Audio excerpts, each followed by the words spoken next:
तो ये दो क्वेश्चन अभी तुम्हारे सामने क्या लिखा हुआ है कि define cell, it's internal resistance, EMF, terminal potential differences and the relationship between them.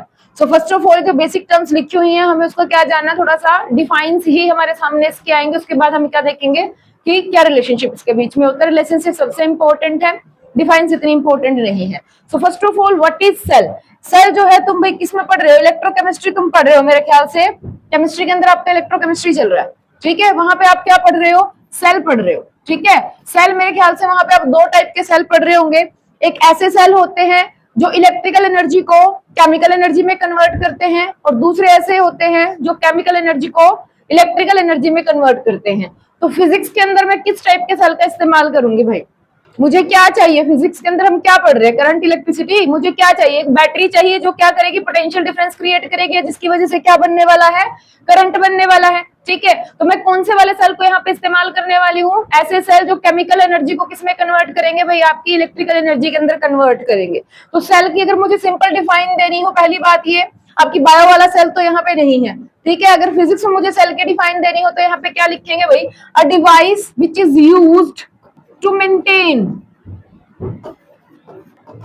a steady current in the circuit।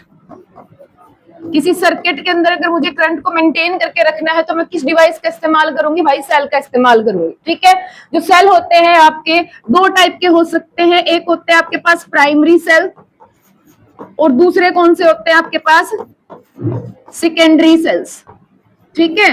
ये प्राइमरी सेल्स क्या होते हैं भाई, ये वन टाइम यूज किए जाते हैं बस, ठीक है, एक बार यूज कर लिए उसके बाद क्या कर देते हैं हम, इसको दूसरा सेल ही रिप्लेस करना पड़ता है, इस सेल का कोई और काम हमारे लिए नहीं रह जाता। फॉर एग्जांपल जो सेल आप अपना रिमोट के अंदर यूज करते हो, आपका टीवी का, एसी का जो रिमोट हो गया, जो आपके जो घड़ी लगी होती है, घड़ियों में जो आप सेल इस्तेमाल करते हो, या फिर जो टॉयज वगैरह है उनके अंदर जो आप इस्तेमाल करते हो, वो कौन से सेल होते हैं भाई, आपके पास प्राइमरी सेल्स होते हैं, क्योंकि उसके अंदर चार्जिंग का कोई ऐसा ऑप्शन हमें नहीं देखने को मिलता कि हम उनको दोबारा से चार्ज करके इस्तेमाल नहीं कर सकते। बहुत कम ऐसे टॉयज या डिवाइस आते हैं जिसमें हम रिचार्जेबल सेल्स इस्तेमाल करते हैं।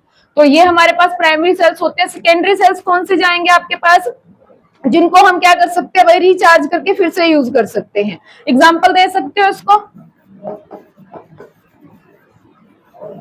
कहां पे देखने को मिल सकते हैं, सेल या बैटरी, एक ही बात है। बैटरी अगर मैं बोल रही हूँ तो एक से ज्यादा सेल का कॉम्बिनेशन है, वो कॉम्बिनेशन सीरीज में हो सकता है, पैरेलल में हो सकता है, किसी भी तरीके से वो कॉम्बिनेशन हो सकता है।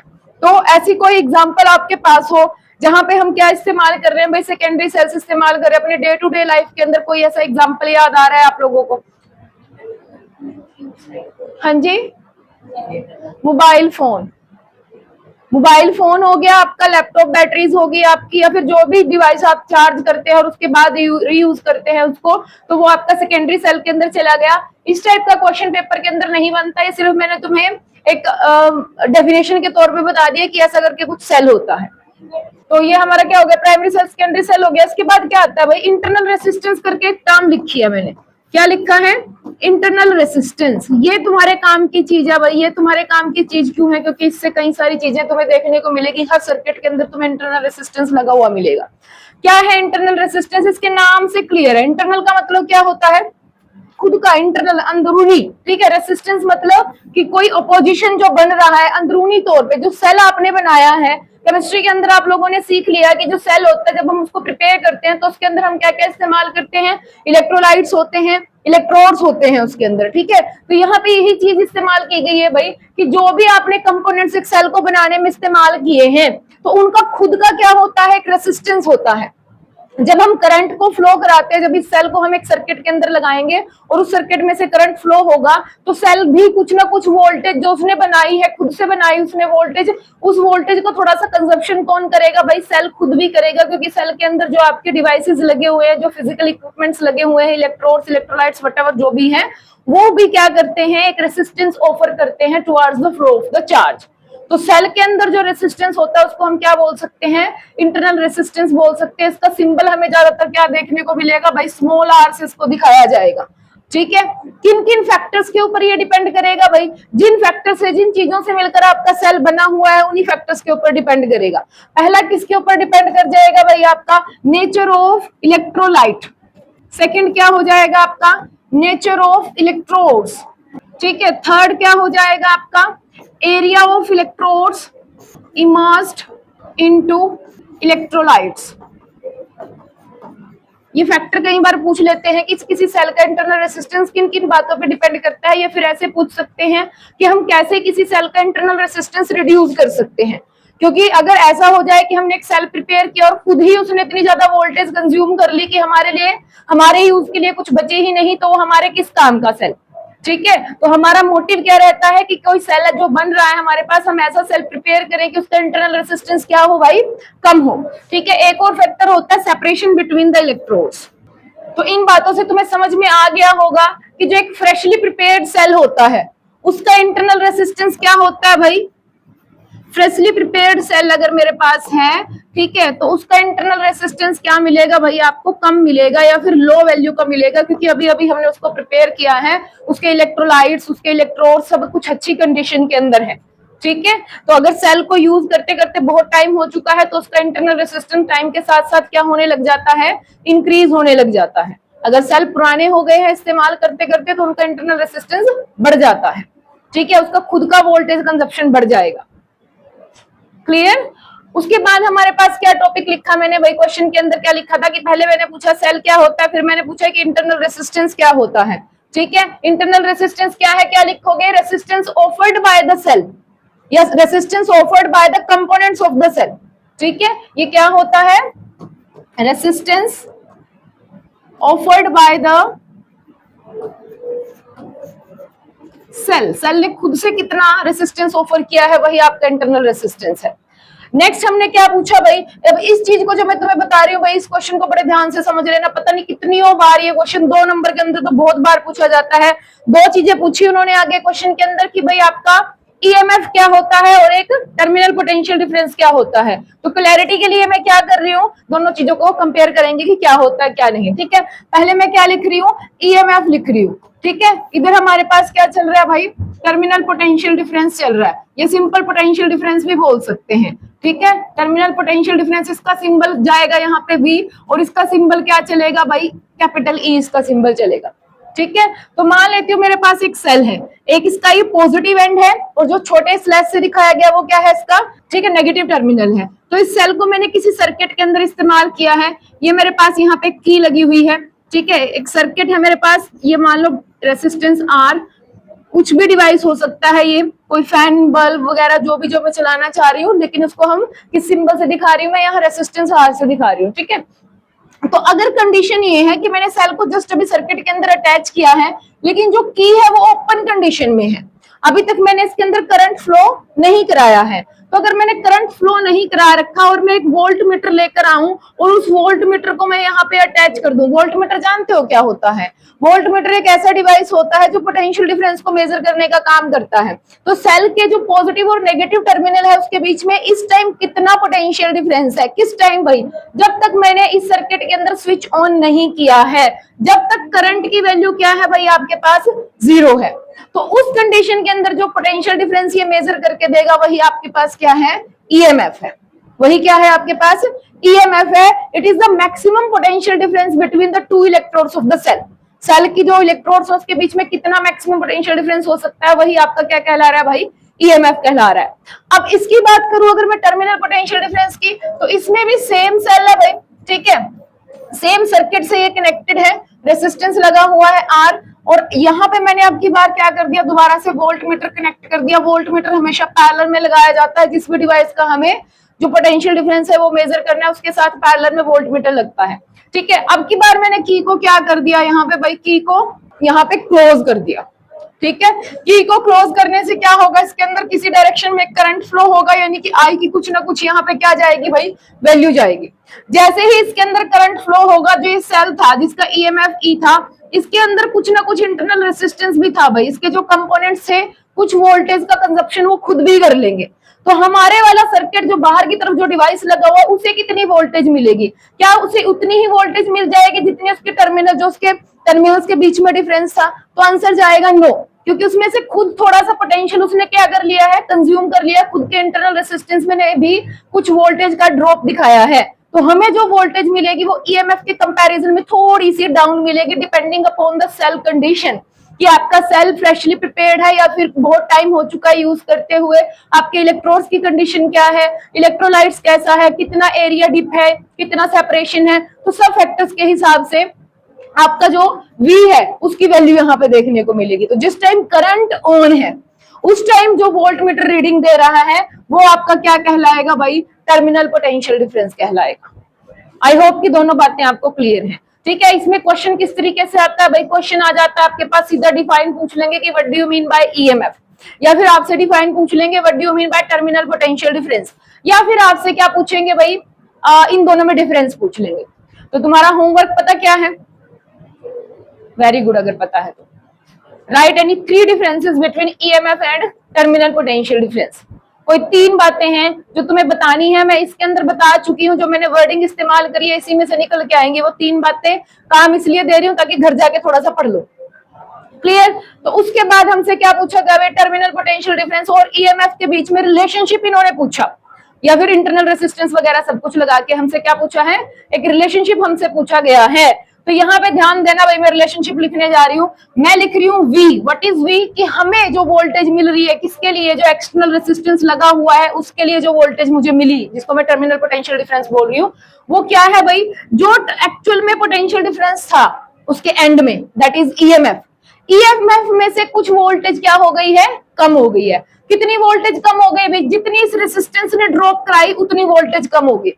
कितनी ड्रॉप कराई इस रेसिस्टेंस ने voltage, V is equal to क्या होता है भाई तुम्हारे पास, I इंटू R होता है। मैंने ओम्स लॉ लगाया, ओम्स लॉ के अकॉर्डिंग पूरे सर्किट में करंट कितना फ्लो हो रहा है, I। मुझे चाहिए कि इसके अक्रॉस वोल्टेज का ड्रॉप कितना हुआ है, सेल के अक्रॉस वोल्टेज का ड्रॉप कितना हुआ है, तो V is equal to IR। इतनी वोल्टेज किसने खुद ड्रॉप कर ली है भाई, सेल के इंटरनल रेसिस्टेंस ने ड्रॉप कर ली है। तो ईएमएफ में से सेल ने जितनी वोल्टेज ले ली I इंटू R, वो जो बचा मेरे पास वो क्या कहला रहा है, आपका टर्मिनल पोटेंशियल डिफरेंस कहला रहा है। This is a very very very important relationship जो आपके पूरे सेल में काम करने वाला है, कि terminal potential difference E is equal to क्या होता है, V is equal to E minus IR होता है। सपोज करो कि ईएमएफ की वैल्यू अगर 10 थी तो हो सकता है कि तो आपको जो ये वैल्यू मिले V की, कि आपने सेल लगाया था 10 वोल्ट का, लेकिन उतनी वोल्टेज उसने सर्किट के अंदर प्रोवाइड नहीं कराई है। वो कितनी वोल्टेज प्रोवाइड कराएगा, may be 9.8, 9.5, may be 9, depending upon the कि भाई कितना रेसिस्टेंस है उसका खुद का। ठीक है, तो सेल्स जितने वोल्टेज का था उतना का उतना पूरा का पूरा हमें नहीं देता, खुद भी कुछ खत्म कर देता है। तो that is the difference between EMF and terminal potential difference. I hope so कि क्लियर है। ठीक है, आगे इसको हम फर्दर कंटिन्यू कर सकते हैं कि अगर मुझे इंटरनल रेसिस्टेंस की वैल्यू निकालनी हो, किसकी वैल्यू निकालनी हो, इंटरनल रेसिस्टेंस की, तो IR इज इक्वल टू क्या हो जाएगा भाई मेरे पास, E माइनस V हो जाएगा। R किसके बराबर आ गया, E minus V divide bye I। तो यहाँ पे मैं क्या कर सकती हूँ, वो अगेन मैं ओम्स लॉ इस्तेमाल कर सकती हूँ, V is equal to IR। तो I क्या हो गया यहाँ से, V अपॉन R, उठा के वैल्यू रख दो यहाँ पे, E minus V divide bye V upon R हो गया यहाँ पे। ये R मल्टीप्लाई में चला जाएगा, E minus V divide bye V into क्या चल रहा है, R चल रहा है। ठीक है, क्योंकि रिलेशनशिप कहां तक पूछ रखा था हमसे, अभी मुझे क्या करना है, तो R इज इक्वल टू क्या लिख सकती हूँ, E divide bye V minus 1 into क्या हो गया भाई, R हो गया। तो ये हमारा जो रिलेशनशिप है किसकी टर्म में आ चुका है, ये हमारा एक्सटर्नल रेसिस्टेंस जो हमारे सर्किट का रेसिस्टेंस है उसकी टर्म में, और जो आपका ईएमएफ है और जो वोल्टेज है उसकी टर्म में आपका क्या आ चुका है, internal resistance of the cell आ चुका है। अगर आपको सेल का इंटरनल रेसिस्टेंस फाइंड आउट करना है तो आपको ईएमएफ, वोल्टेज और एक्सटर्नल रेसिस्टेंस जो भी आपके सर्किट में लगा हुआ है वो पता होना चाहिए। ठीक है, ये दोनों इक्वेशंस नोट कर लीजिए, एक जो फर्स्ट मैंने अभी ड्राइव कराई थी, ठीक है, ये भी इंपॉर्टेंट है, और सेल का इंटरनल रेसिस्टेंस भी कई बार हमसे न्यूमेरिकल में पूछा जाएगा, तो आपको पता होना चाहिए कि इंटरनल रेसिस्टेंस कैसे निकाला जाएगा। ठीक है, आगे रिलेशनशिप। अब एक नोट करने की बात यहाँ पे क्या आती है भाई तुम्हारे पास, कि जो ये इक्वेशन लिखी हुई है, ये वाली इक्वेशन, ये मुझे क्या बता रही है कि जो ईएमएफ होगा भाई वो हमेशा बड़ा होगा किससे, टर्मिनल पोटेंशियल डिफरेंस से, क्योंकि ईएमएफ में से मैं कुछ ना कुछ पोटेंशियल जो सेल ने खुद कंज्यूम किया उसको माइनस करने के बाद क्या बता रही हूँ कि ये टर्मिनल पोटेंशियल डिफरेंस है। तो E is always greater than, क्या बोल रहे हैं कि E is always greater than V। लेकिन क्या ये हर जगह कंडीशन वैलिड है भाई, एक कंडीशन ऐसी आएगी जहां पे ये इक्वेशन जो होगी, ये रिलेशनशिप जो होगा वो इनवर्स हो जाएगा। कहां पे भाई, during the charging of the cell, जब आप सेल को चार्ज करोगे, ठीक है, चार्जिंग ऑफ सेल से कोई न्यूमेरिकल निकल के आ गया तो आपका V is equal to E plus IR होता है भाई, इस चीज का ध्यान रख लेना वहां पे जब आप चार्ज कर रहे हो, क्योंकि करंट की डायरेक्शन रिवर्स हो जाती है जब आप चार्ज कर रहे हो। चार्जिंग में आप सेल को करंट प्रोवाइड करा रहे हो, ना कि सेल से करंट ले रहे हो। तो उस कंडीशन के अंदर जो आपकी इक्वेशन होती है उसका जो साइन है, वैसे तो यहाँ नेगेटिव चल रहा था, यहाँ पे फिर पॉजिटिव हो जाएगा और इस कंडीशन के अंदर आपका V जो है वो क्या हो जाएगा, ग्रेटर देन E हो जाएगा ड्यूरिंग चार्जिंग ऑफ सेल। ठीक है, इतना ही था फर्स्ट क्वेश्चन में कि सेल क्या होता है, इंटरनल रेजिस्टेंस क्या होता है, ईएमएफ क्या होता है, टर्मिनल पोटेंशियल डिफरेंस क्या होता है और रिलेशनशिप इनके बीच में क्या होता है। तो इतना जो बेसिक था वो हमने डिस्कस कर लिया। अब चलते हैं अपने मेन क्वेश्चन पे। भाई क्या है भाई, ग्रुपिंग ऑफ सेल्स। क्या क्वेश्चन है, ग्रुपिंग ऑफ सेल्स। तो अभी तक जितने भी हमने एलिमेंट्स उठाए हैं, जब हम उनकी ग्रुपिंग करने पे बैठे हैं तो हमने मेनली दो ही टाइप की ग्रुपिंग की है भाई। एक तो हमने सीरीज कॉम्बिनेशन या सीरीज ग्रुपिंग की है और दूसरा हमने क्या किया है, पैरेलल ग्रुपिंग या कॉम्बिनेशन किया है। लेकिन यहाँ पे हम 3 टाइप्स की ग्रुपिंग समझेंगे, मिक्स्ड ग्रुपिंग भी चलेगी यहाँ पे। ठीक है, तो यहाँ पे हम क्या करने जा रहे हैं, 3 टाइप की ग्रुपिंग को डिस्कस करेंगे। First is series grouping, second आपके पास क्या जाएगी भाई, parallel grouping, and the last one which we will discuss here that is mixed grouping. तो बारी बारी से डिस्कस करते हैं। सबसे पहले हम क्या डिस्कस करने वाले हैं भाई, सीरीज ग्रुपिंग डिस्कस करने वाले हैं। सीरीज ग्रुपिंग में डिस्कस करने के लिए मैं सबसे बेसिक केस उठाऊंगी कि मैं सिर्फ 2 ही सेल लेकर चलूंगी। पहले मैं सिर्फ 2 सेल का डिस्कस करूंगी कि जब मैं उनको सीरीज में कंबाइन करती हूँ तो सीरीज कंबाइन करने के बाद उसके ईएमएफ पे क्या फर्क पड़ता है और उसके इंटरनल रेजिस्टेंस पे क्या फर्क पड़ता है। फिर मैं देखूंगी कि कौन सी कंडीशन होगी जहां पे मैं प्रेफर करूंगी कि सीरीज ग्रुपिंग बेटर है। ऐसे ही हम फिर पैरेलल देखेंगे। पैरेलल में पहले 2 ही सेल लेकर चलेंगे। 2 सेल्स का पैरेलल ग्रुपिंग करने के बाद हम देखेंगे कि उनके ईएमएफ पे क्या फर्क पड़ा और उनके इंटरनल रेजिस्टेंस पे क्या फर्क पड़ा। और फिर हम देखेंगे कि पैरेलल ग्रुपिंग हमें किस कंडीशन में हमें प्रेफरेबल लग रही है, कि कहां पे हम पैरेलल ग्रुपिंग को प्रेफरेंस देंगे comparative to the series grouping, and then we will move to the mixed grouping. ठीक है, तो उसके लिए हमारे पास क्या है भाई, सीरीज ग्रुपिंग के अंदर मेरे पास 2 सेल लगे हैं। सीरीज का मुझे बार बार बताने की जरूरत नहीं है, series grouping in the sense एक ही वायर के अंदर। सीरीज ग्रुपिंग में हम क्या करेंगे भाई, जो फर्स्ट सेल का नेगेटिव टर्मिनल होगा, ये ध्यान देना है सीरीज ग्रुपिंग कैसे होती है सेल की, जो फर्स्ट सेल का नेगेटिव टर्मिनल है वो अगले वाले सेल के पॉजिटिव टर्मिनल से कनेक्ट होता है। ठीक है, ऐसे आगे फर्दर अगर सेल लगाते चले जाओगे तो एक सेल का नेगेटिव दूसरे के कौन से एंड से कनेक्ट होगा, पॉजिटिव टर्मिनल से कनेक्ट होता चला जाता है। So suppose this is the cell 1 जिसका ईएमएफ मैं बोल रही हूँ से E1 और साथ में मैं इंटरनल रेजिस्टेंस भी बता रही हूँ कि खुद का इंटरनल रेजिस्टेंस कितना है, इसका R1 है। ठीक है, ये मेरे पास दूसरा सेल है जिसका ईएमएफ E2 है और इंटरनल रेजिस्टेंस कितना है भाई, R2 है। दोनों सीरीज के अंदर लगे हुए हैं। सपोज यहाँ पे कोई इस वायर के अंदर मैंने पूरा सर्किट नहीं बनाया, सिर्फ एक वायर बनाई है कि सपोज इन दोनों की वजह से इस वायर के अंदर क्या करंट फ्लो हो रहा है, I amount of current flow हो रहा है, क्योंकि सीरीज के अंदर सेम अमाउंट में करंट फ्लो होता है। मैं ऐसा नहीं कहूंगी कि भाई इसने इसके यहाँ से इतने हिस्से में I1 करंट है और उससे अगले हिस्से में I2 करंट है। कितने मर्जी सेल लगा दो आप, तो करंट जो होगा वो सेम ही रहेगा, सबके पास सेम ही करंट फ्लो होने वाला है। तो अब यहाँ पे मुझे क्या देखना, मैं पॉइंट्स बना लेती हूँ। से point A, this is point B, यानी कि पॉइंट ए और बी के बीच में कौन सा सेल लगा हुआ है, सेल नंबर 1 जिसका ईएमएफ E1 है, और पॉइंट बी और सी के बीच में दूसरा सेल लगा हुआ है जिसका ईएमएफ क्या है भाई, तुम्हारे पास E2 है। ठीक है, तो अगर मुझे ए और बी के बीच का टर्मिनल पोटेंशियल डिफरेंस निकालना है, terminal potential difference between A and B, ठीक है, इसको हमें कैसे रिप्रेजेंट कर सकती हूँ, वी ए बी करके रिप्रेजेंट कर सकती हूँ कि ए और बी के बीच में। तो अभी अभी मैंने इक्वेशन देखी थी, क्या इक्वेशन देखी थी भाई, कि E1 माइनस IR1, ऐसे लिख सकती हूँ कि भाई इसका टर्मिनल पोटेंशियल डिफरेंस क्या होगा, इसका जो भी ईएमएफ रहा होगा माइनस क्या कर दूंगी, इसने खुद से कितनी वोल्टेज कंज्यूम कर ली है। तो इन दो पॉइंट्स के बीच में, ए और बी के बीच में, this is the terminal potential difference. इसको मैंने क्या बना दिया, equation number 1। Similarly terminal potential difference between the points B and C, B और सी के बीच में भाई कैसे लिखूंगी, potential difference between B C क्या बनेगा भाई, E2 माइनस क्या बनेगा, IR2 बनेगा। I1 I2 नहीं करना क्योंकि एक ही वायर में लगे हुए हैं, एक ही करंट फ्लो हो रहा है।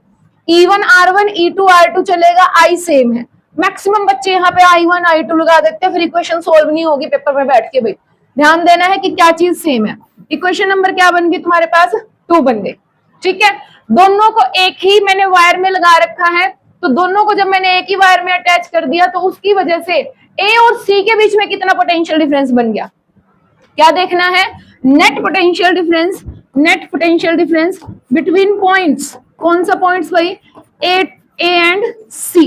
तो जो पोटेंशियल डिफरेंस इसने क्रिएट किया और जो इसने क्रिएट किया सिंपली सम कर सकती हूँ, ठीक है, क्योंकि voltage potential difference is a scalar quantity, you can simply add it on, ठीक है। एक पोटेंशियल डिफरेंस किसने क्रिएट किया, टर्मिनल पोटेंशियल डिफरेंस किसने बनाया, सेल E1 ने, दूसरा किसने बनाया, E2 ने। तो टोटल ए और सी में दोनों आ गए ना, तो नेट पोटेंशियल डिफरेंस जिसको मैं V सिंबल से दिखा सकती हूँ, क्या हो जाएगा भाई मेरे पास, VAB प्लस क्या कर सकती हूँ, VBC। उठा के वैल्यूज रख दो यहाँ पे, क्या बन जाएगा आपके पास, E1 माइनस IR1 प्लस हो गया E2 माइनस IR2। यहां से मैं कॉमन निकाल सकती हूँ E1 प्लस E2 को मैंने अलग लिख लिया, प्लस प्लस नहीं आएगा, क्या सिंबल आएगा, माइनस, ठीक है। माइनस यहाँ पे क्या हो जाएगा आपके पास, I1 into R1 plus R2, ये क्या चल रहा है मेरे पास, नेट टर्मिनल पोटेंशियल डिफरेंस जो दोनों सेल्स की वजह से मुझे मिल रहा है। तो अगर मैं इसको जनरल इक्वेशन से कंपेयर करूं, जनरल इक्वेशन मेरे पास क्या है, E V is equal to E minus क्या है, IR है, ठीक है। तो अभी दो सेल मैंने लगा दिया, तो उनके ईएमएफ के ऊपर क्या फर्क पड़ा है, इसको मैं जनरलाइज टर्म में लिखूं, किससे, यहाँ पे क्या हो गया, E इक्विवेलेंट हो गया, ईएमएफ क्या हो गया, E1 प्लस E2 करके मैंने क्या बोल दिया, E इक्विवेलेंट ईएमएफ हो गया, माइनस यहाँ पे क्या कर दिया भाई, R इक्विवेलेंट बोल दिया।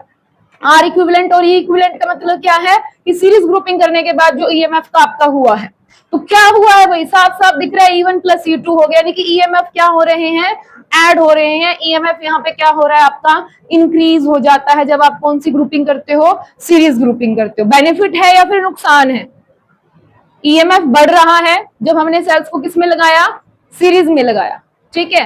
ये बेनिफिशियल है या फिर नहीं, ईएमएफ बढ़ना अच्छी बात है या बुरी बात है, ऑफ कोर्स अच्छी बात है भाई, सेल बना क्यों रहे हो तुम, ईएमएफ तुम्हें बढ़िया पोटेंशियल डिफरेंस की बैटरी चाहिए, जितना तुम्हारा ईएमएफ बढ़िया होगा उतना ही तुम्हारा टर्मिनल पोटेंशियल डिफरेंस भी तो बढ़िया मिलेगा तुम्हें।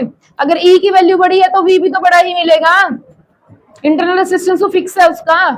तो हमारे पास क्या है कि अगर मुझे मेरे फॉर एग्जांपल अगर मेरे पास पहले 2 वोल्ट का सेल था, ठीक है, 2 वोल्ट के मेरे पास 4-5 सेल पड़े हैं और मुझे एक बल्ब जलाना है जिसका खुद का वोल्टेज कितना है भाई, खुद का वोल्टेज उसका 8 वोल्ट पे चलेगा, वो कितने पे चलेगा, 8 पे चलेगा, 8 से छोटी बैटरी लगा दोगे वो चलेगा ही नहीं। तो मैं क्या करूं, मैं सीरीज ग्रुपिंग नहीं कर सकती, यहाँ पे मैं सीरीज ग्रुपिंग कर सकती हूँ, करते भी हैं हम, कितनी बार मैं बैटरी लगाती हूँ, अभी तक कितने सर्किट पड़े हैं हमने ऐसे ऐसे करके सेल लगाए हैं, याद है बैटरी बनाई है मैंने 2-3 बार सर्किट के अंदर, जब भी मुझे बैटरी की जरूरत पड़ी मैंने बैक टू बैक सेल लगा दिए।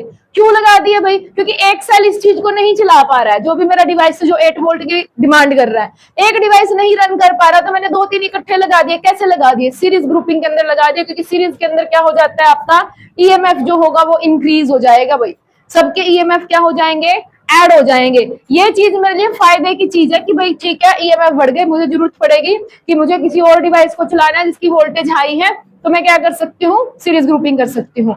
बट एक नुकसान मुझे यहाँ पे देखने को मिल रहा है, नुकसान क्या भाई, कौन बढ़ रहा है साथ में, इंटरनल रेसिस्टेंस भी इंक्रीज हो रहा है, सेल का इंटरनल रेसिस्टेंस भी क्या हो गया है, ऐड हो गया है, तो भाई वो वोल्टेज भी ज्यादा ही कंज्यूम करेंगे अगर आप उसको किसमें लगा रहे हो, सीरीज के ग्रुपिंग करा रहे हो। अब इसका एक केस डिस्कस करते हैं।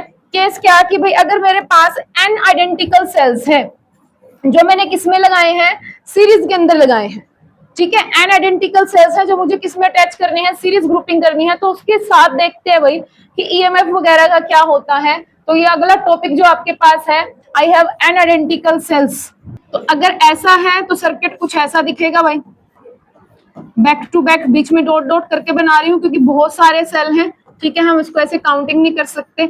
ये मेरे पास एक्सटर्नल डिवाइस है जो मुझे रन करना है, ठीक है, एक्सटर्नल डिवाइस मान लेते हैं, उसका इंटरनल रेजिस्टेंस कितना है, R है। ये फर्स्ट सेल है तो इसका ईएमएफ E है, इंटरनल रेजिस्टेंस क्या है, R है। दूसरा भी क्योंकि आइडेंटिकल सेल्स है तो हर सेल का यहाँ पे क्या लिख दिया मैंने, इंटरनल रेजिस्टेंस E है, इंटरनल रेजिस्टेंस R है और ईएमएफ क्या है, E है। अभी हमने देखा कि जब हम इसकी सीरीज ग्रुपिंग करते हैं तो नेट ईएमएफ क्या होता है भाई, तुम्हारा ऐड हो जाएगा, E plus E plus E, कहां तक चलेगा, ये n टाइम्स चलेगा जितने सेल लगे हुए हैं, तो नेट ईएमएफ मुझे क्या मिल जाएगा, n टाइम्स ऑफ E मिल जाएगा, ठीक है। नेट इंटरनल रेसिस्टेंस का क्या होगा, नेट इंटरनल रेसिस्टेंस उसका क्या होगा भाई, नेट इंटरनल रेसिस्टेंस भी तो n टाइम्स इंक्रीज हो जाएगा, n इंटू R हो जाएगा क्योंकि वो भी तो ऐड हो रहा है साथ में, ठीक है, तो ये चीज हो गई। उसके बाद मुझे देखना है कि सर्किट के अंदर करंट कितना फ्लो होगा अगर मैंने इनको सीरीज वगैरह के अंदर लगा दिया है। तो मैं देख रही हूँ ये नेट इंटरनल रेसिस्टेंस है, बाहर वाला रेसिस्टेंस भी तो पड़ा है इसके अंदर, ठीक है। इनके साथ ये वाला कैसे कनेक्टेड है, सीरीज में कनेक्ट है, और सीरीज में रेसिस्टेंस ऐड होते चले जाते हैं, तो इंटरनली तो ऐड हो चुके हैं कि एनआर आ चुका है। अब बाहर एक और रेसिस्टेंस जो भी डिवाइस आपको रन कराना है वो भी पड़ा है, तो टोटल रेसिस्टेंस क्या हो गया इस सर्किट का, टोटल रेसिस्टेंस क्या बन गया भाई आपके पास, एनआर ऑलरेडी था, प्लस क्या हो गया इसके अंदर आर और ऐड कर दो, क्योंकि आर क्या है आपके डिवाइस का रेसिस्टेंस है जो आपको डिवाइस रन कराना है, ठीक है। करंट कितना फ्लो होगा, I इज इक्वल टू क्या होता है, V अपॉन आर होता है, ठीक है। अभी मैं क्योंकि मैं जब इंटरनल रेसिस्टेंस साथ में लेकर चलूंगी, इंटरनल रेसिस्टेंस अगर एक्सटर्नल रेसिस्टेंस मैंने ऐड कर दिए हैं, तो मैं V की जगह क्या उठाऊंगी भाई, EMF E उठाऊंगी, उस टाइम क्या उठाऊंगी, EMF, क्योंकि इसका इंटरनल रेसिस्टेंस मैं ऑलरेडी काउंट कर चुकी हूँ, जो जिसकी वजह से मुझे E की बजाय V इस्तेमाल करना पड़ता है। E क्या है, जो नेट हमारा पोटेंशियल डिफरेंस होता है टर्मिनल्स में बिटवीन द सेल्स, जब वो कहीं भी वोल्टेज को कंज्यूम नहीं कर रहा है, और V क्या होता है कि जब उसने खुद से कंज्यूम कर लिया उसके बाद हमारे पास क्या बच रहा है, ठीक है। तो वो फैक्टर मैं साथ में लेकर चल रही हूँ यहाँ पे कि टोटल रेसिस्टेंस मैंने ये काउंट कर लिया कि उसका अंदर वाला रेसिस्टेंस भी बाहर वाला भी, तो इसीलिए यहाँ पे वोल्टेज की बजाय अब मैं क्या ले रही हूँ, EMF ले रही हूँ। कितना EMF बन रहा है भाई, N टाइम्स ऑफ E बन रहा है, कितना EMF बन रहा है, N times of E divide by total resistance कितना है भाई, NR प्लस क्या हो गया, R हो गया। ये इक्वेशन हमें बताएगी भाई कब मुझे सीरीज कॉम्बिनेशन करना है और कब मुझे सीरीज कॉम्बिनेशन नहीं करना। कैसे बताएगी ये इक्वेशन मुझे, ये यहां से कंपैरिजन से आपको पता चलेगा। If R is greater then NR, अगर आपका बाहर वाला रेसिस्टेंस इन सबके कंबाइंड रेसिस्टेंस से भी कहीं ज्यादा है, अगर आपका सर्किट का जो रेसिस्टेंस है इन सबके combined resistance that is N R से भी बहुत ज्यादा है, तो उस कंडीशन में आप क्या कर सकते हो भाई, एनआर को क्या कर दोगे, यहाँ पे इग्नोर कर दोगे। अगर एनआर इग्नोर हो गया तो आपकी इक्वेशन क्या बन जाएगी, अगर एनआर इग्नोर हो गया तो equation I is equal to क्या बन जाएगा, N E divide by R बन गया। तो करंट के ऊपर हमें दिख रहा है कि एन टाइम्स का इंक्रीमेंट आ गया, करंट हमें दिख रहा है कि ये क्या हो चुका है भाई, एन टाइम्स इंक्रीज हो गया है कंपैरेटिव टू कि अगर मैं सिंगल सेल इस्तेमाल करती, तो सिंगल सेल के केस में हमारा करंट क्या होता, E अपॉन आर जाता। अभी कितना जा रहा है मेरे पास, एन टाइम्स, यानी कि करंट में इंक्रीमेंट, वही तो हमें चाहिए। सारा खेल ही करंट का है, इसीलिए तो हमने सेल बनाया था, करंट चाहिए था ना सर्किट के अंदर, तो करंट बनाना चाह रहे थे, ज्यादा से ज्यादा करंट बनाना चाह रहे थे। तो हमने क्या देखा भाई कि अगर ऐसी कंडीशन आ जाए कि बाहर वाला रेसिस्टेंस जो है वो इन सबके कंबाइंड रेसिस्टेंस से भी ज्यादा है, तो मेरा सीरीज ग्रुपिंग काम कर रहा है भाई, यहाँ पे मैं उठा सकती हूँ कि कोई फर्क नहीं पड़ता, क्योंकि उनके इंटरनल रेसिस्टेंस जुड़ के भी उतना रेसिस्टेंस नहीं बना पा रहे जितना मेरा बाहर का सर्किट डिमांड कर रहा है। समझ आई बात। अगर ऐसा नहीं होता, if R is less than क्या होता तुम्हारा, एनआर, जो आपको जो डिवाइस है जो रन कराना है उसका रेसिस्टेंस तो है नहीं इतना जितना इन सब ने मिलकर, सेल का खुद का ही रेसिस्टेंस इतना ज्यादा हो गया है, उन्होंने खुद ही वोल्टेज बनाई और खुद ही इतनी ज्यादा वोल्टेज को कंज्यूम कर लिया कि बाहर वाले को तो इतनी रिक्वायरमेंट भी नहीं है, ठीक है, बाहर वाला जिसको हमें रन कराना था। तो अगर वो कंडीशन है तो मेरा क्या इग्नोर होगा, यहाँ पे आर इग्नोर हो जाएगा, ठीक है। अगर आर इग्नोर हो गया तो एन से एन कट गया, आई की वैल्यू क्या आ गई यहाँ पे भाई तुम्हारे पास, ई अपॉन आर आ गई, कोई फर्क ही नहीं पड़ा। आपने यहाँ पे अगर एन सेल्स भी लगा लिए, क्या फायदा एन सेल लगाने का, करंट तो एक सेल जितना बन रहा है, एन सेल लगाने का कोई फायदा नहीं हुआ। कब, जब आपका बाहर वाला सर्किट का जो रेसिस्टेंस है जिसको आप एक्सटर्नल रेसिस्टेंस बोल रहे हो, अगर उसकी वैल्यू जो है वो कम है comparative to the combined value of the internal resistance of these cells. Clear कि ठीक है, सीरीज में लगाने से इंटरनल रेसिस्टेंस बढ़ेगा, लेकिन हम उस चीज को थोड़ा सा बर्दाश्त कर लेंगे, कब तक, अगर उनका इंटरनल रेसिस्टेंस एक लिमिट के अंदर रह रहा है। कौन सी लिमिट भाई, कि बाहर वाले सर्किट के रेसिस्टेंस से तो कहीं ज्यादा कम है अभी भी, तो उस टाइम हम सीरीज ग्रुपिंग को प्रेफरेंस देंगे, अदरवाइज हम सीरीज ग्रुपिंग नहीं करने वाले। भाई क्यों नहीं करने वाले, क्योंकि फायदा ही कुछ नहीं हो रहा है, सेल भी लगा लिए हमने, करंट तो एक सेल जितना ही बन रहा है, कोई बेनिफिट हमें वहां पे नजर नहीं आएगा। तो सीरीज ग्रुपिंग ध्यान रखनी है, कहाँ पे कौन सी कंडीशन के अंदर आपको, क्योंकि क्वेश्चन पूछेंगे, वो क्वेश्चन पूछेंगे आपसे, सेल बना देंगे, एक्सटर्नल रेसिस्टेंस सेल के बारे में थोड़ा आइडिया दे देंगे, एक्सटर्नल रेसिस्टेंस बता देंगे, सर्किट में आपसे पूछेंगे कौन सी ग्रुपिंग को प्रेफरेंस दोगे, तो तुम्हें सीरीज वाला ध्यान रखना है कि यहाँ पे इसको प्रेफरेंस मिलेगी। हाँ स्मॉल आर आएगा, स्मॉल आर आएगा। Now moving to the parallel grouping. अब ये पैरेलल ग्रुपिंग क्या होगी, इसमें ईएमएफ पे क्या फर्क पड़ेगा, पहले तो हमें मैथमेटिकली इस चीज को फाइंड आउट करना पड़ेगा कि इसका जो ईएमएफ है उसके ऊपर कितना असर डल रहा है। ठीक है, तो यहाँ पे मैं क्या कर रही हूँ भाई, दो ही सेल लूंगी ताकि ज्यादा कॉम्प्लिकेटेड सर्किट ना बने। ये मेरे पास दो सेल्स हैं, एक का ईएमएफ E1 है, दूसरे का ईएमएफ क्या है मेरे पास E2, इंटरनल रेसिस्टेंस R1, इसका इंटरनल रेसिस्टेंस कितना है भाई R2। ठीक है, तो ये सर्किट हमारे पास है।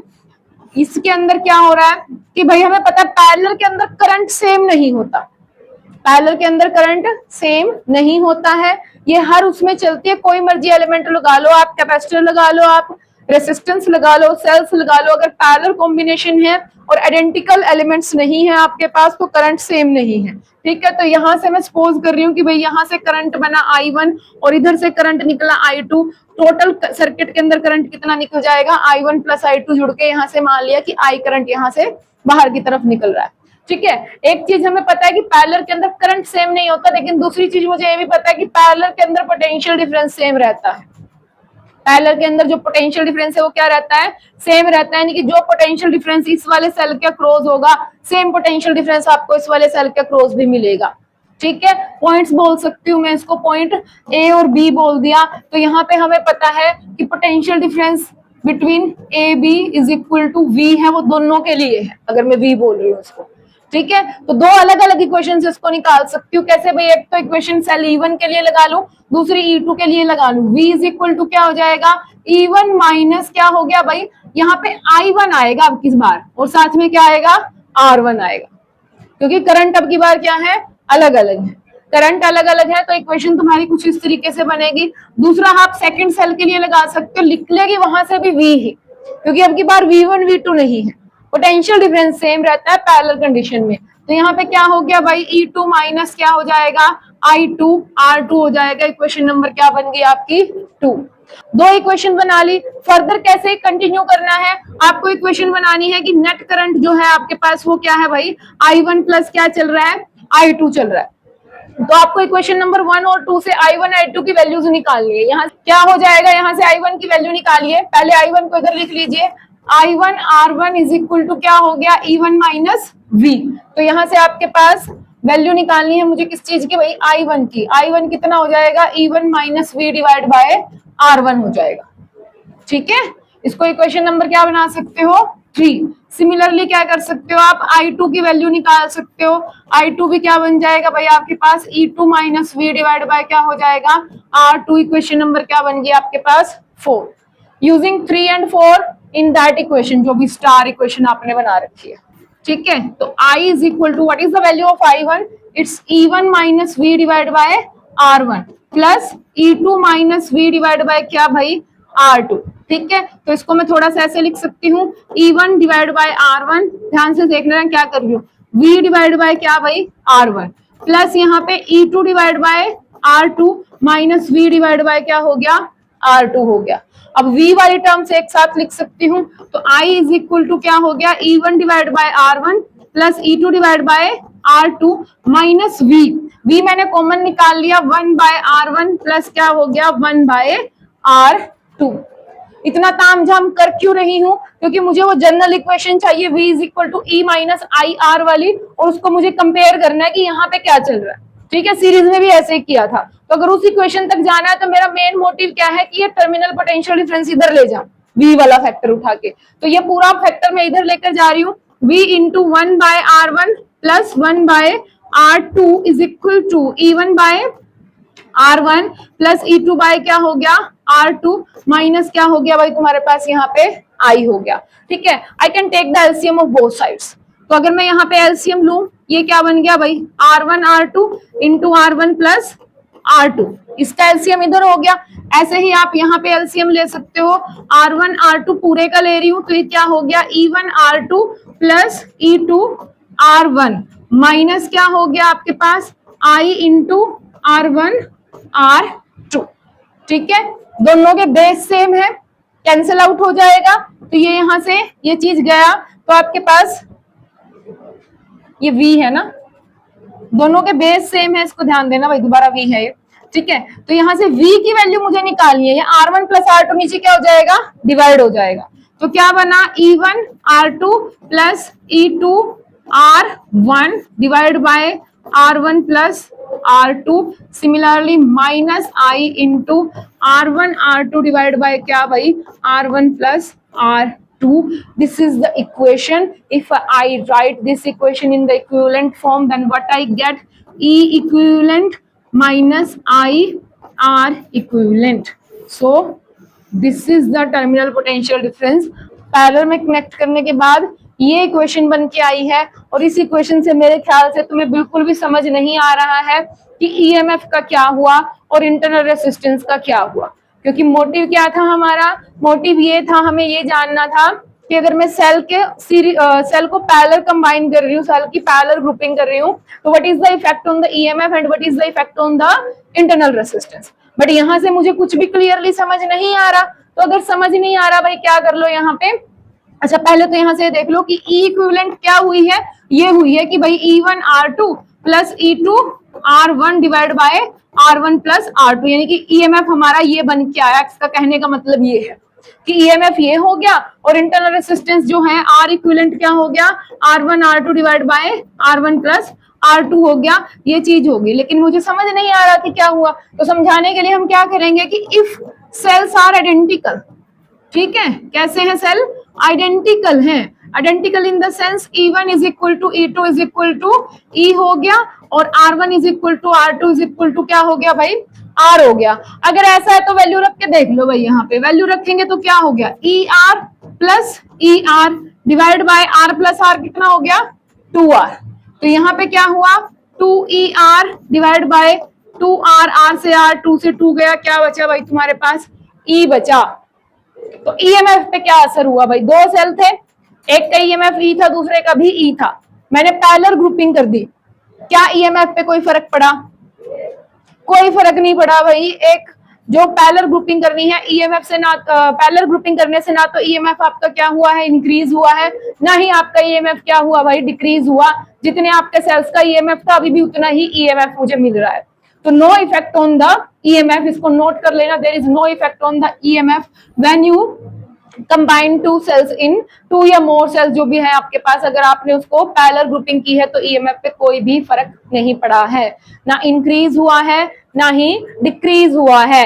सिमिलरली आप यहाँ चेक कर सकते हो भाई, यहाँ क्या हुआ, are square divide by 2R, अगर मैं आइडेंटिकल वाली कंडीशन यहाँ पे लगा दूं, ठीक है, एक आर से एक आर गया, क्या बचा भाई, इंटरनल रेसिस्टेंस R बाय 2। तो क्या इंटरनल रेसिस्टेंस पे कोई फर्क पड़ा है, क्या फर्क पड़ा है, कम हो गया। तो ऐसी कोई कंडीशन जहां पे सेल पड़े पड़े पुराना हो चुका है, उसका इंटरनल रेसिस्टेंस बहुत ज्यादा बढ़ चुका है और मुझे उसको कहीं सर्किट में लगाना है, तो मैं क्या करूंगी भाई, पैरेलल ग्रुपिंग करूंगी ताकि उसका इंटरनल रेसिस्टेंस थोड़ा सा क्या हो जाए, कम हो जाए। अगर इंटरनल रेसिस्टेंस को कम करना है तो हम पैरेलल ग्रुपिंग प्रेफर, क्योंकि पैरेलल का और कोई बेनिफिट नहीं है, पैरेलल का और कोई बेनिफिट है ही नहीं, ईएमएफ पे तो कोई असर करा ही नहीं उसने, तो उसका सिर्फ और सिर्फ एक बेनिफिट है, क्या भाई, कि जब भी आपको सेल का इंटरनल रेसिस्टेंस डाउन करना है तो आप कौन सी ग्रुपिंग करोगे, पैरेलल ग्रुपिंग करोगे। आई होप दोनों केस आप लोगों को क्लियर है। सीरीज ग्रुपिंग में क्या फर्क पड़ता है, ईएमएफ पे क्या फर्क पड़ता है, रेसिस्टेंस पे, और पैरेलल में क्या फर्क पड़ता है, दोनों का एक एक फायदा एक एक नुकसान है, ठीक है। सीरीज में क्या फायदा था, ईएमएफ बढ़ रहा था भाई, जितने तुम सेल लगाते चले जाओगे ईएमएफ उतना ही बड़ा होता चला जाएगा। बट नुकसान क्या था, जितने सेल का ईएमएफ बढ़ रहा है उतना ही इंटरनल रेसिस्टेंस भी बढ़ रहा है, उसी फैक्टर से आपका उसी प्रपोर्शन में आपका क्या जा रहा है, इंटरनल रेसिस्टेंस भी इंक्रीज हो रहा था, जो कि हमारे लिए फायदे की चीज नहीं थी। पैरेलल में क्या हुआ, तो इसका एक नुकसान तो है कि सेल तो कई सारे लगा दिए लेकिन ईएमएफ तो उतना कोई फर्क नहीं पड़ा उसके ऊपर। तो नुकसान वाली चीज तो हमारे लिए ये होगी कि ईएमएफ पे कोई फर्क नहीं पड़ रहा, और बेनिफिट वाली चीज क्या होगी हमारे लिए भाई, कि भाई इंटरनल रेसिस्टेंस हम डाउन कर सकते हैं यहाँ पे, ठीक है। तो यहाँ पे आपको दिख रहा होगा ये जो इक्वेशन, इसको पहचान जाना चाहिए था तुम लोगों को, कौन सी इक्वेशन है, product of the two divide by sum of the two, resistance in parallel. Resistance जब हम पैरेलल में लगाते हैं यही तो होता है, तो अभी भी तो रेसिस्टेंस पैरेलल में ही लगे हैं, इंटरनल रेसिस्टेंस तो पैरेलल में ही थे, तो पैरेलल ग्रुपिंग में ये चीज हुई, क्लियर। तो अब एक्सटर्नल रेसिस्टेंस वाली कंडीशन देख लेते हैं कि अगर एक्सटर्नल रेसिस्टेंस मेरे सर्किट में लगा हुआ है और मेरे पास m आइडेंटिकल सेल्स हैं, बस ये वाला लास्ट, एम आइडेंटिकल सेल्स हैं और मुझे क्या करना है भाई, इसकी कंडीशन चेक करनी है कि भाई तब मैं प्रेफर करूंगी कि पैरेलल ग्रुपिंग बेटर है यहाँ पे कि नहीं है। एम अभी नहीं करा रही, कल होगा, फिर वो एक ही टॉपिक रह जाएगा, मिक्स्ड ग्रुपिंग। तो यहाँ पे हमने क्या कर दिया भाई, एम सेल्स अटैच कर दिए, क्योंकि एन मैं सीरीज में लगा चुकी थी, तो अब की बार मैंने कितना कर दिया भाई, एन कर दिया। आइडेंटिकल है तो हर एक का ईएमएफ ई, हर एक का इंटरनल रेसिस्टेंस कितना, आर, ठीक है। एक्सटर्नल रेसिस्टेंस कितना लगा हुआ है यहाँ पे, एक्सटर्नल रेसिस्टेंस कितना लगा हुआ है हमारे सर्किट का, सेम आर, ठीक है। After parallel grouping what is net EMF, क्या नेट ईएमएफ मिलेगा भाई, मेरे पास एम सेल्स थे, ईएमएफ ई के, ईएमएफ पे क्या फर्क पड़ेगा, बोल जाओ, सो गए क्या, कितना ईएमएफ रहेगा, ई रहेगा, कोई फर्क ही नहीं पड़ा। अभी तो बोल रही थी चीख चीख के मेरा पेट दुखने लग गया था, जोर जोर से बोल रही हूँ, तुम्हारा रिप्लाई नहीं आ रहा पर, है ना। ईएमएफ कितना रहेगा भाई, ई का ई रहेगा, पैरेलल ग्रुपिंग में ईएमएफ पे कोई फर्क पड़ेगा ही नहीं, ठीक है। उसके बाद इंटरनल रेसिस्टेंस पे क्या फर्क पड़ेगा, हाँ, एम टाइम्स रिड्यूस होगा अब, ठीक है। क्या हो जाएगा, आर डिवाइड बाय एम, जितने सेल लगाते चले जाओगे उतने टाइम्स डिवाइड होता चला जाएगा। अभी आर बाय 2 क्यों आता, क्योंकि 2 ही सेल लगे थे, अगर 3 लगे होते तो आर बाय 3, 10 लगे होंगे तो आर बाय 10, ठीक है। उसके बाद नेट रेसिस्टेंस क्या है आपके सर्किट का, नेट रेसिस्टेंस ऑफ सर्किट, ठीक है। तो सर्किट का क्या है भाई, आर बाय एम, तो इनका हो गया, और इनके पैरेलल कॉम्बिनेशन के साथ ये चीज सीरीज में है। इन सब के पैरेलल कॉम्बिनेशन को तो सॉल्व करोगे पहले जब रेसिस्टेंस सॉल्व करने बैठोगे, इनके पैरेलल कॉम्बिनेशन से इंटरनल रेसिस्टेंस कितना आया, आर बाय एम, तो वो आर बाय एम इसके साथ कैसे है, सीरीज में है, तो नेट रेसिस्टेंस क्या हो जाएगा, R by m plus R. तो अभी अगर मुझे करंट निकालना हो, करंट क्या बन गया भाई मेरे पास, नेट ईएमएफ जो कि ई का ई है, divide by R plus m plus R. अगर मैं यहाँ पे एलसीएम ले लूं, ये आ गया, ठीक है। इसको ऐसे लिख सकते हो, m times of E divide by R plus m R. अब वही कंडीशन यहाँ पे चेक करनी है, वही कौन से वाली कंडीशन चेक करनी है, स्पेस खत्म हो गया क्या, वही कंडीशन यहाँ पे चेक करनी है, कौन सी, कि भाई इंटरनल रेसिस्टेंस बड़ा है या फिर एक्सटर्नल रेसिस्टेंस बड़ा है, ठीक है। अगर तुम्हारे पास internal resistance R is greater than क्या हो गया, कैपिटल R हो गया, तो उस कंडीशन में आप यहां से किसको इग्नोर कर दोगे, इस वाले फैक्टर को इग्नोर कर दोगे, करंट कितना मिलेगा तुम्हारे पास, m times of E divide by R, यानी कि करंट में कुछ ना कुछ इंक्रीमेंट दिख रहा है। अभी कौन इग्नोर होगा, कैपिटल R तो इग्नोर जाएगा ना अगर वो छोटा है तो, ठीक है। और अगर क्या हो जाए आपके पास, capital R is greater than क्या हो जाए, स्मॉल r हो जाए, तो आप स्मॉल r को इग्नोर कर दोगे, यहां से स्मॉल r इग्नोर करोगे तो I की वैल्यू क्या हो जाएगी भाई तुम्हारी, m से m गया, E डिवाइड बाय क्या आ जाएगा, R आ जाएगा, यानी कि अब की बार करंट पे कोई फर्क हमें देखने को नहीं मिलेगा, एक सिंगल सेल जैसा ही करंट देखने को मिलेगा। तो सीरीज में जो कंडीशन थी उसकी रिवर्स कंडीशन यहाँ पे आ गई। सीरीज में क्या कंडीशन में हम सीरीज ग्रुपिंग कर रहे थे कि अगर R greater than internal resistance है तब हम सीरीज ग्रुपिंग उठा रहे थे, लेकिन अभी क्या हो गया, अगर इंटरनल रेसिस्टेंस ग्रेटर देन, क्योंकि इसका बेस्ट फायदा ही क्या है कि इंटरनल रेसिस्टेंस बड़ा है तो हम इसकी पैरेलल ग्रुपिंग कर दे रहे हैं ताकि इसका इंटरनल रेसिस्टेंस डाउन हो जाए, यही तो फायदा है इसका। तो इंटरनल रेसिस्टेंस डाउन हो जाएगा इसका, क्योंकि इंटरनल रेसिस्टेंस बड़ा था, तो इस कंडीशन में हम ये वाला जो है ग्रुपिंग करेंगे, ये वाली ग्रुपिंग को प्रेफर करेंगे।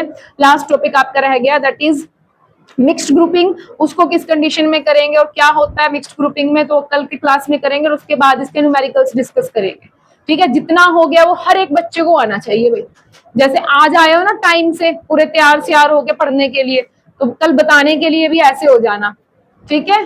That's it for today. If anyone have any kind of doubt, he or she can meet me outside the class.